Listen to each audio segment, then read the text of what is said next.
Hanya dengan kita bersujud kepada Allah, langit akan bergetar, Allah akan mendengarkan semua doa-doa kita.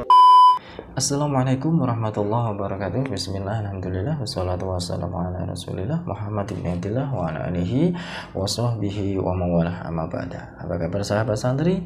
Dan semoga kita semua selalu dalam lindungan Allah subhanahu wa ta'ala.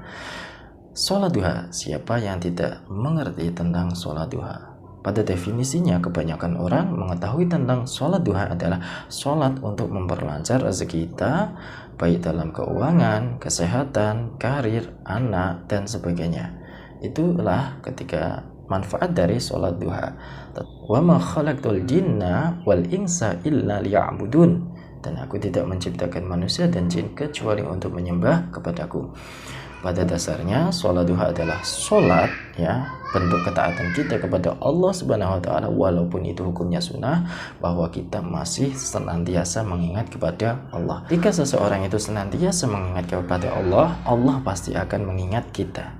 Fadkuruni adkurkum, ingatlah kepadaku maka aku senantiasa akan mengingat kepada kalian.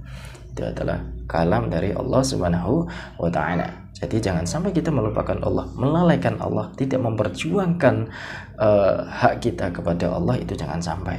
Mementingkan kepentingan dunia daripada mementingkan kepentingan akhirat. Jangan sampai itu kita lakukan.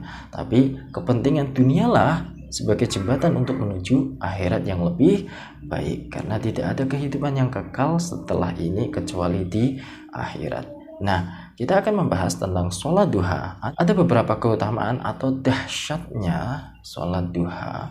Ya, itu apa saja? Ketika sholat duha dilakukan minimal itu 2 rakaat dan maksimal 12 rakaat. Apa saja 2 rakaat? Maka kita akan mendapatkan apa? 4, 6, 8, sampai 12 rakaat. Itu kita akan mendapatkan apa?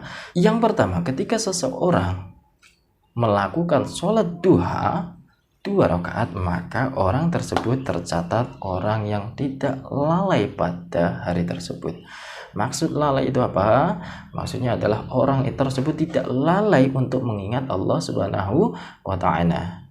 Ya, jadi senantiasa kita itu mengingat kepada Allah Subhanahu wa ta'ala, senantiasa kita itu memuji kepada Allah Subhanahu wa ta'ala, senantiasa kita itu berhusnudzon kepada Allah Subhanahu wa ta'ala ketika seorang tersebut melakukan sholat duha 2 rakaat, ya. Jadi tercatat sebagai orang yang tidak lalai kepada Allah Subhanahu wa ta'ala. Jadi Allah itu akan senantiasa mengingat kita, tidak melalaikan kita. Ya, seperti itu. Yang kedua, ketika seseorang itu melakukan sholat duha 4 rakaat 2 kali salam, maka orang tersebut tercatat sebagai ahli ibadah. Ya, ini istimewa, ya. Seseorang melakukan 4 rakaat dalam sholat sunnah duha tercatat sebagai ahli ibadah. 4 rakaat saja, tidak usah banyak-banyak. 4 rakaat dengan catatan 2 kali salam, ya. Tidak dijelaskan sebuah riwayat menjelaskan sholat sunnah 4 rakaat 1 kali salam, itu jarang ada riwayat menjelaskan tentang itu.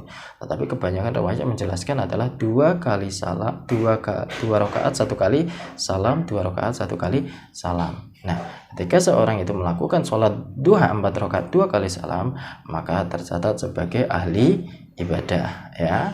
Jadi manfaatkan sholat ibadah, sholat duha kita, waktu kita untuk melaksanakan sholat duha. Yang selanjutnya adalah ketika seseorang itu melakukan sholat duha 6 rakaat, maka orang tersebut akan diselamatkan pada hari itu juga, ya.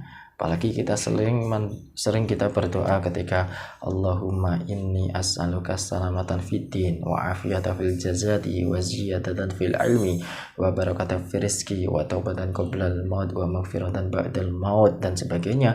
Kita insyaallah pasti akan selamat pada hari itu, ya. Nah, ketika seorang itu melaksanakan sholat duha 6 rakaat, maka insyaallah akan terhindar dari mara bahaya yang menimpa seorang tersebut pada hari itu. Semisal orang tersebut pada hari itu akan terjadi kecelakaan, semisalnya, ya, Allahumma baidnya, ya. Nah, terus sebelum itu orang tersebut melakukan sholat duha 6 rakaat, maka akan terhindar dari mara bahaya pada hari itu juga, atau mungkin akan terjadi pencurian, orang tersebut akan dicuri atau dirampok dan sebagainya. Itu tidak akan terjadi hal-hal tersebut ketika orang tersebut melakukan sholat duha 6 rakaat tadi ya. Jadi manfaatkan waktu kita untuk melaksanakan sholat sunnah duha. Yang selanjutnya, barang siapa yang melaksanakan sholat duha 8 rakaat, maka akan tercatat sebagai hamba yang taat kepada Allah Subhanahu wa ta'ala ya. Hamba yang taat, coba bayangkan, kita sholat duha 8 rakaat saja, Allah menganggap kita adalah hamba yang taat kepada Allah Subhanahu wa ta'ala ya. Nah, jadi gunakan waktu kita untuk melaksanakan sholat duha. Kalau memang ada luang waktu, laksanakanlah 8 rakaat. Tetapi kalau memang tidak ada waktu, minimal 2 rakaat saja juga sangat berharga ya.